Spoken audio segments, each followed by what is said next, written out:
Gente, então vamos lá, parte 2. É que a memória do celular acabou. E eu, olha quando eu limpando e tal, e assim. Aí lembrei-me de falar para vocês. Agora a parte 2, vou terminar a falar sobre a biografia do Cruz e Souza, ok? Antes vou voltar um pouquinho. Uma amiga minha falou, eu não vou porque minha memória está cheia. Eu imaginei, poxa, ela deve estar com dor de cabeça, saco cheio, cansada, estressada. Aí depois que veio cair a ficha, quando eu falei memória do celular. Então tá o exemplo, tá? Na real e na prática, de duplo sentido. Quando eu dei o exemplo lá, que eu falei para vocês quando eu falei da assonância, quando eu dei a frase musselinosas como brumas diurnas descem do ocaso as sombras harmoniosas. Então, quando eu falei o caso tem outro significado também. Além de ocaso, esqueci de falar no momento, é crepúsculo. Ocaso ou crepúsculo ou poente significa o quê? O pôr do sol, ok?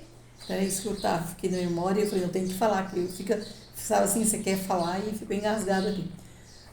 E quando eu falei de sinestesia,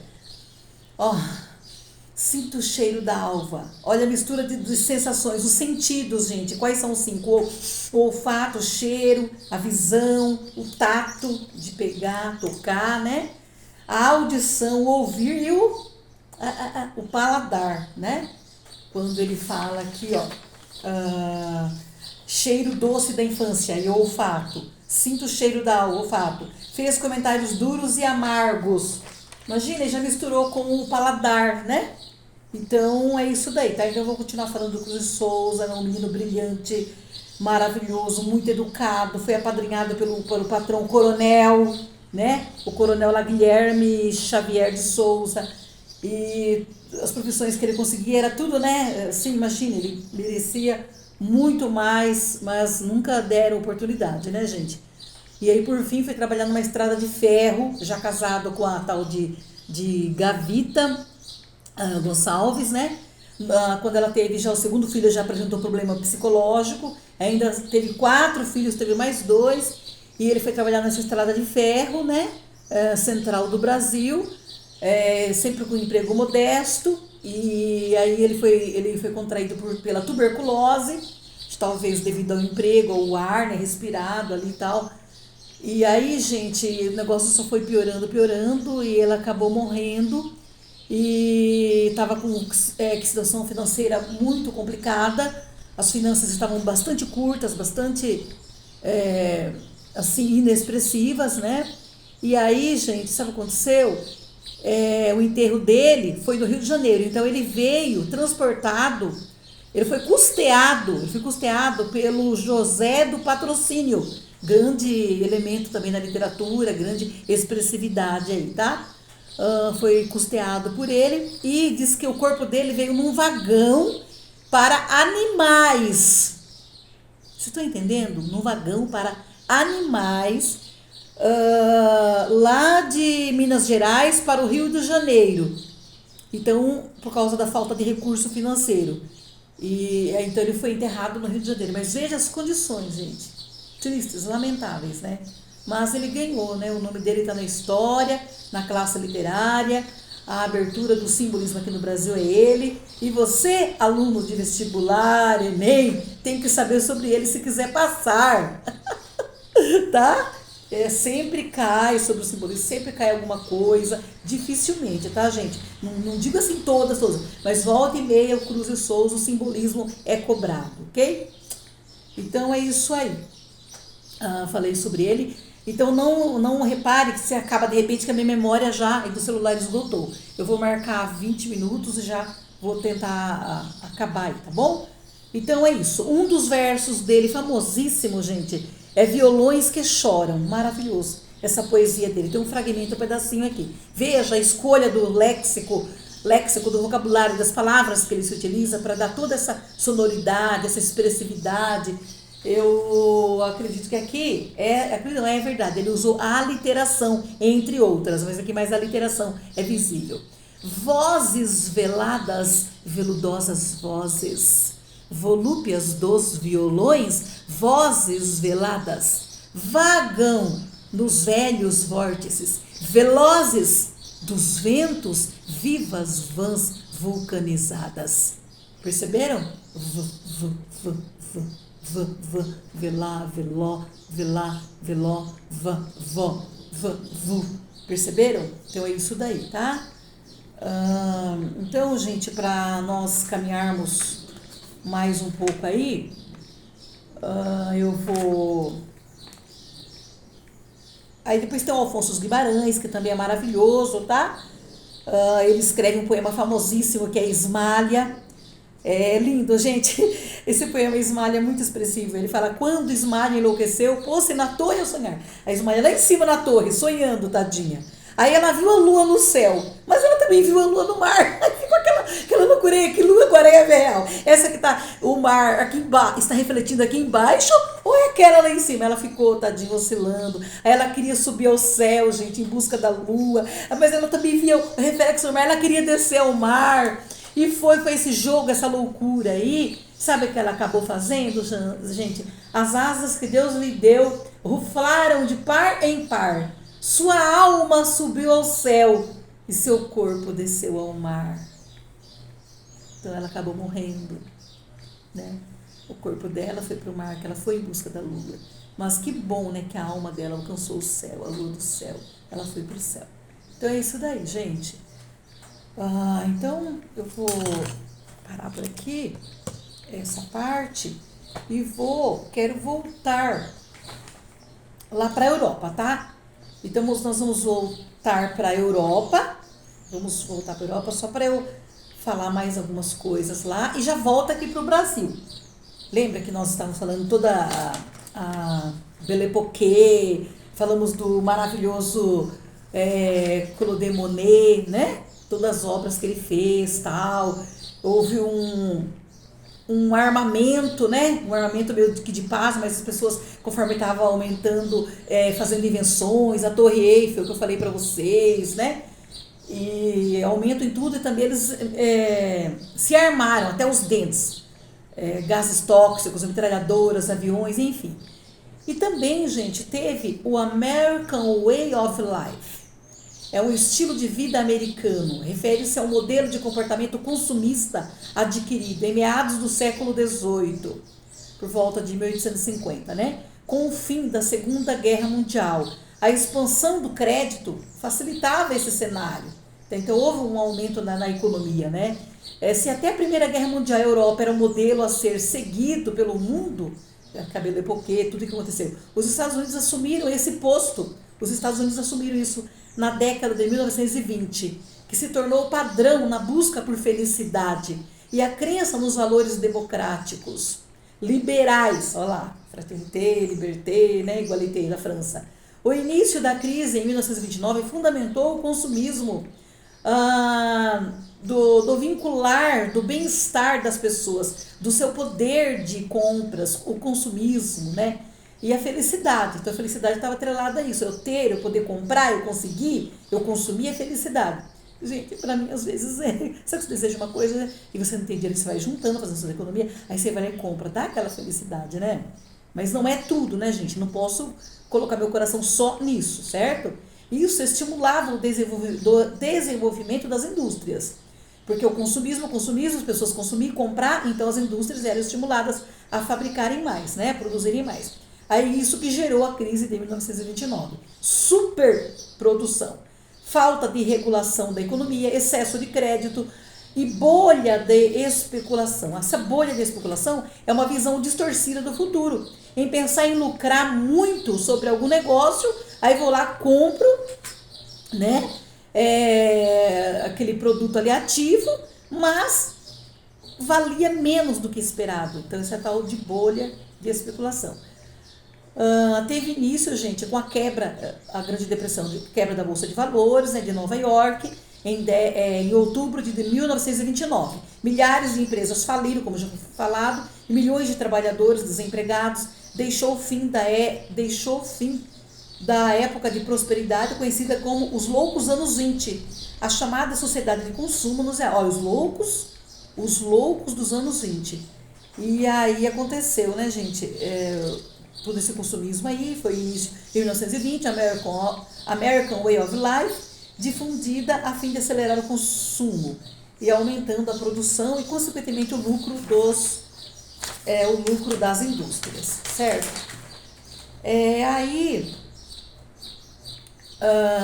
Falar para vocês que eu já tinha comentado, né, sobre o futurismo, né? E nós tivemos também aqui no Brasil esse reflexo, a vanguarda europeia, né? É o futurismo. Espera um pouquinho, deixa eu ter alguma coisa que mostrar para vocês. Aqui no Brasil, esse manifesto foi com o tal de Marinetti. Então, já que estava toda naquela euforia de industrialização, a energia, a eletricidade, a roda, o carro, então nós também tivemos esse momento, nós refletimos um pouco do que estava acontecendo na Europa aqui. Aí eu trabalhava com os meus alunos algumas coisas sobre isso. Eu vou mostrar para vocês, tá? Então, abriu leque, abriu campo para uma nova arte, um novo tipo de arte. Eu vou mostrar para vocês alguma coisa que eu tenho aqui.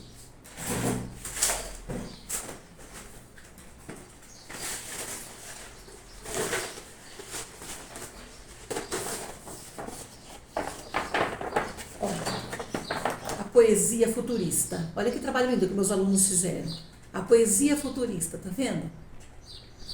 Palavras desconexadas, né? Uma imagem ou outra. Então é isso daqui. Não quer dizer nada. É uma revolta contra a sintaxe, contra a pontuação, contra a vírgula, contra tudo aquilo que é bonitinho, contra o academicismo, né? Porque os literários, os artistas, não estavam vendo sentido na guerra. Então, foi uma forma deles protestarem. Olha que outro grupo de alunos fizeram para mim. Olha que linda. Que o pessoal do terceiro B. Andressa, Guilherme, Beatriz e Ellen. Olha que lindo, gente. O futurismo, estão vendo? Olha lá. Tecnologia, né? Rodas, ó. Rodas, máquinas, né?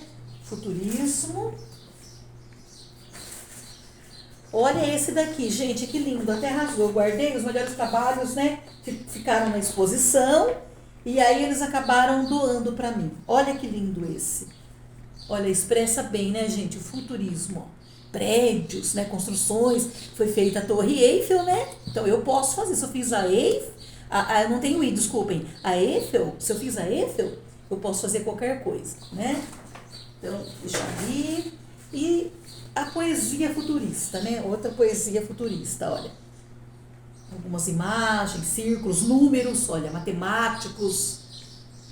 Estão vendo, gente, meus alunos, que lindos? Eles produziram coisas lindas, maravilhosas. Aí tivemos também, gente, sabe quando você fala assim, nossa, algo é surreal, uau, surreal. É além da imaginação, é o transcendental mesmo. Aí tem a influência do Sigmund Freud, é o pai da psicanálise até hoje. Qualquer coisa que tem dificuldade de entender, as pessoas falam, Freud explica, Freud se escreve, você lê Freud explica, então tem explicação para tudo. Aqui já entra o mundo do inconsciente. Diz Freud que quando a pessoa está em estado de vigília, ela está dormindo, né, sonolenta, ela cria arte. Então umas coisas loucas assim, ó. Mistura, sabe? Olha, a cabeça ali do ser humano, ao lado de um outro que é desenho, a cabeça irreal. Aqui tem um rio, mas olha, a raiz do rio é a raiz de uma árvore, não é bem um rio, uma vertente. São umas coisas assim, tá? Olha aqui, outro grupo de alunos fez para mim, surrealismo. Olha cada coisa linda, gente. Olha, é loucura mesmo, tá? É surreal, coisas do sonho, do mundo da imaginação. Aí, gente, tivemos também o dadaísmo. O dadaísmo, Dada, não quer dizer nada. Um grupo de jovens se refugiaram em Zurique, na Suíça, um lugar lindo. Lindo mesmo, o rio, aquela água lá é azul, verde, coisa mais fofa. Um lugar maravilhoso de natureza. E aí esse grupo se exilaram para lá e falaram que não queria dizer nada, Dada. Foi revolta mesmo. Também contra a sintaxe, pontuação, que tudo bonitinho, tudo certinho. Então olha aqui, isso aqui é uma poesia dadaísta, tá?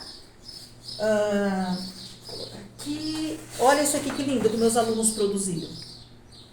Olha, gente, não tem ponto final, um monte de palavras desconexas.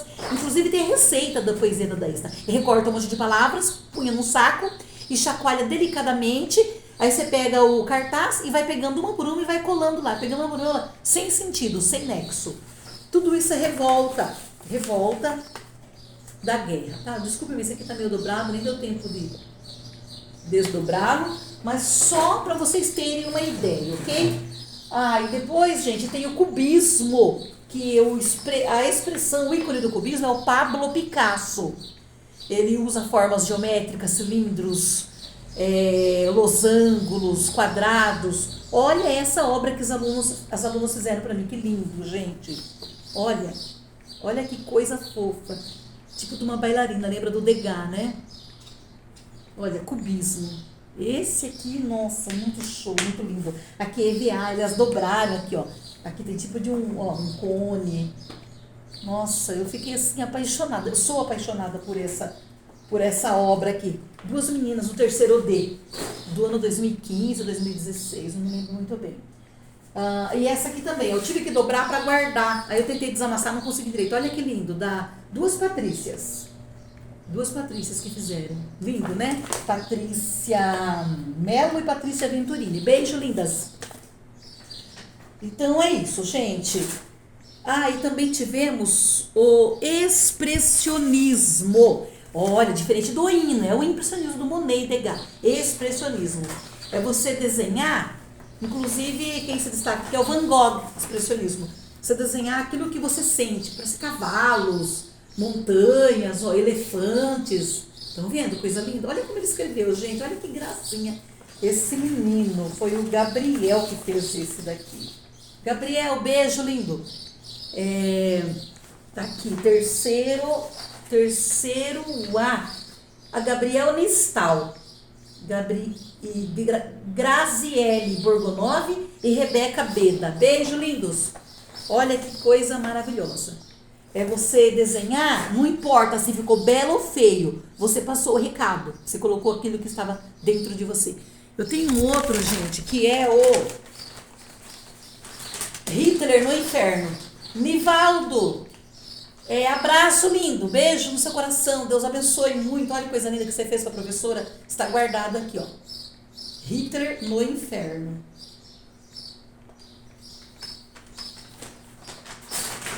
Umas cruzes. Gente, coisa linda, né? Fala a verdade. Vou falar mais sobre o expressionismo. O expressionismo, Van Gogh estava lá em cima. Só que é meio caricatural, né? Meio assim, meio rebuscada, parece que não é aquela imagem real, né? E Hitler estava em ascensão na Alemanha. E como ele buscava a arte perfeita, o ariano, a raça perfeita, eles eram os melhores, judeus, pobres, negros. Por isso o Holocausto, né, gente? Mais de 6 milhões de pessoas mortas, né? Então, ele não aceitou essa obra caricatural. E com isso o expressionismo cai. Acaba as obras de Van Gogh, né? O Van Gogh é o ícone do expressionismo. Tem até uma outra tela dele aqui. Aqui o quarto de Van Gogh, que é famosíssima, né, gente? O quarto, ó. É meio caricatural, tá vendo? As botinas, as botas dele também, né? É caricatural. Esse aqui é o Salvador Dalí, nosso brasileiro, ó. Brasileiro, como nós tivemos influência também, ó. Surrealismo, Salvador Dalí, nosso artista brasileiro, tá? Salvador Dalí. Olha que lindo, né? Parece uns elefantes, cisnes na água. É isso, gente. Deixa eu ver, tem outra coisa aqui pra mostrar. Esse daqui é o Salvador Dalí também. Olha, relógio se derretendo. Tá vendo? Dobrado. Você olha uma coisa, parece um corpo, alguma coisa aqui, né? E também é um relógio, tem um relógio por cima. Enfim, é isso daí. Deu pra vocês entenderem, gente? Então, olha só, tanta coisa acontecendo.